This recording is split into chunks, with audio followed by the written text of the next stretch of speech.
আজকের বাংলাদেশ একটি স্বাধীন ও সার্বভৌম দেশ। এখন শুধু একটি মানচিত্রে সীমাবদ্ধ নয়, পুরো পৃথিবীতে ছড়িয়ে আছে ডেটায়, নেটওয়ার্কে আর ডিজিটাল সিগন্যালে। এখন ব্যাংকিং হয় অনলাইনে, পাসপোর্ট হয় ডিজিটাল, নির্বাচন, প্রশাসন, নাগরিক সেবা সবকিছুই আজ প্রযুক্তি নির্ভর। কিন্তু মনে রাখবেন, যেখানে প্রযুক্তি আছে সেখানে ঝুঁকিও আছে। আপনার একটি ক্লিক, ছড়িয়ে পড়ল আরও একটি ভুয়া খবর, আরও একটি সাইবার আক্রমণ ভেঙে ফেলতে পারে বাংলাদেশের পুরো ডিজিটাল সিস্টেম। এই কঠিন বাস্তবতা মাথায় নিয়ে বাংলাদেশ নিয়েছে একটি শক্তিশালী পদক্ষেপ, সাইবার সুরক্ষা অধ্যাদেশ 2025। এই অধ্যাদেশের ধারা 5 অনুযায়ী গঠিত হয়েছে জাতীয় সাইবার সুরক্ষা এজেন্সি, দেশের সাইবার স্পেসের অতন্ত্র প্রহরী। আর ধারা 12 অনুযায়ী গঠিত হয়েছে জাতীয় সাইবার সুরক্ষা কাউন্সিল, যার নেতৃত্ব দেবেন গণপ্রজাতন্ত্রী বাংলাদেশ সরকারের মাননীয় প্রধান উপদেষ্টা অথবা মাননীয় প্রধানমন্ত্রী। কাউন্সিলের সিদ্ধান্ত, এজেন্সির কার্যক্রম সব মিলিয়ে তৈরি হচ্ছে একটি সমন্বিত জাতীয় সাইবার প্রতিরক্ষা ব্যবস্থা। আজ বাংলাদেশ ব্যাংক, নির্বাচন কমিশন, পাসপোর্ট অধিদপ্তর সহ দেশের গুরুত্বপূর্ণ সরকারি ও আর্থিক প্রতিষ্ঠানগুলোর সাইবার নিরাপত্তা সার্বক্ষণিক মনিটর করা হচ্ছে।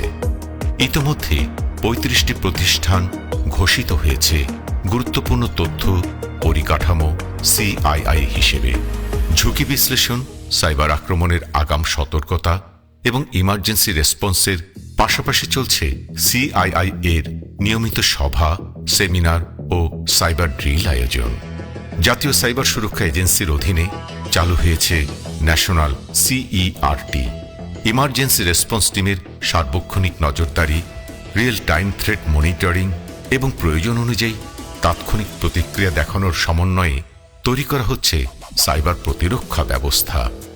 এজেন্সির জনবল সীমিত হওয়ায় বাংলাদেশ কম্পিউটার কাউন্সিলের BGD GovCert এনসার্ট হিসেবে দায়িত্ব পালন করছে। Incident response, digital forensic, IT audit ও risk assessment, cyber threat intelligence সবকিছুই একটি লক্ষ্যকে সামনে রেখে মাতৃভূমি বাংলাদেশকে নিরাপদ রাখা।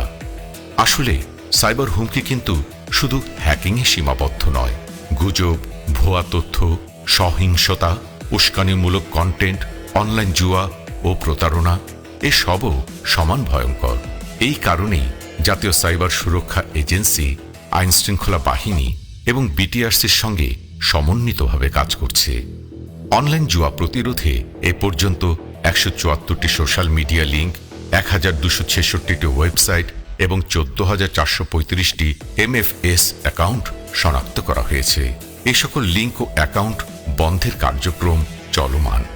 তাছাড়া report_betting@ncsa.gov.bd এর মাধ্যমে অনলাইন জুয়া সংশ্লিষ্ট অভিযোগ report_misinfo@ncsa.gov.bd এর মাধ্যমে জাতীয়, ব্যক্তিগত বা প্রাতিষ্ঠানিক পর্যায়ে গুজব, মিসইনফরমেশন, ডিসইনফরমেশন, ম্যান ইনফরমেশন সংক্রান্ত সকল অভিযোগ report_harassment@ncsa.gov.bd এর মাধ্যমে ফেক প্রোফাইল, ছবি, অডিও, ভিডিও, অশ্লীল বা ক্ষতিকর কন্টেন্ট প্রভৃতির মাধ্যমে ব্যক্তি বা প্রতিষ্ঠানকে হয়রানি বা প্রতারণা সংক্রান্ত সকল অভিযোগও report_CII@ncsa.gov.bd এর মাধ্যমে গুরুত্বপূর্ণ তথ্য পরিকাঠামো CII প্রতিষ্ঠানসমূহের সাইবার হামলা সংক্রান্ত সকল অভিযোগ গ্রহণ করা হচ্ছে। আসন্ন ত্রয়োদশ জাতীয় সংসদ নির্বাচনকে কেন্দ্র করে গঠন করা হয়েছে কেন্দ্রীয় সাইবার অপরাধ প্রতিরোধ কমিটি। জেলা থেকে উপজেলা পর্যন্ত প্রশাসন, পুলিশ, নির্বাচন অফিস, তথ্য ও ICT কর্মকর্তাগণ মাঠ পর্যায়ে কাজ করছেন। জাতীয়, ব্যক্তিগত ও প্রাতিষ্ঠানিক পর্যায়ে গুজব, মিসইনফরমেশন ও ডিসইনফরমেশন প্রভৃতি বিষয়ে সকল অভিযোগ গ্রহণের জন্য একটি হটলাইন নাম্বার চালু করা হয়েছে। এছাড়াও notify@ncsa.gov.bd ইমেলের মাধ্যমে অভিযোগ গ্রহণ করা হচ্ছে। সরকারি কর্মকর্তা কর্মচারী থেকে শুরু করে দেশের বিভিন্ন বিভাগ, জেলা, উপজেলার স্কুল, কলেজ এবং বিশ্ববিদ্যালয়ের শিক্ষার্থীদের সাইবার বুলিং এবং সাইবার অপরাধ বিষয়ে সচেতন করা হচ্ছে। আমাদের ভবিষ্যৎ লক্ষ্য স্পষ্ট: দক্ষ জনবল, আধুনিক প্রযুক্তি, শক্তিশালী আন্তর্জাতিক সহযোগিতা এবং একটি টেকসই জাতীয় সাইবার নিরাপত্তা কাঠামো। ডিজিটাল ফরেনসিক সক্ষমতা বাড়ানো হচ্ছে, গড়ে তোলা হচ্ছে আধুনিক ফরেনসিক ল্যাব।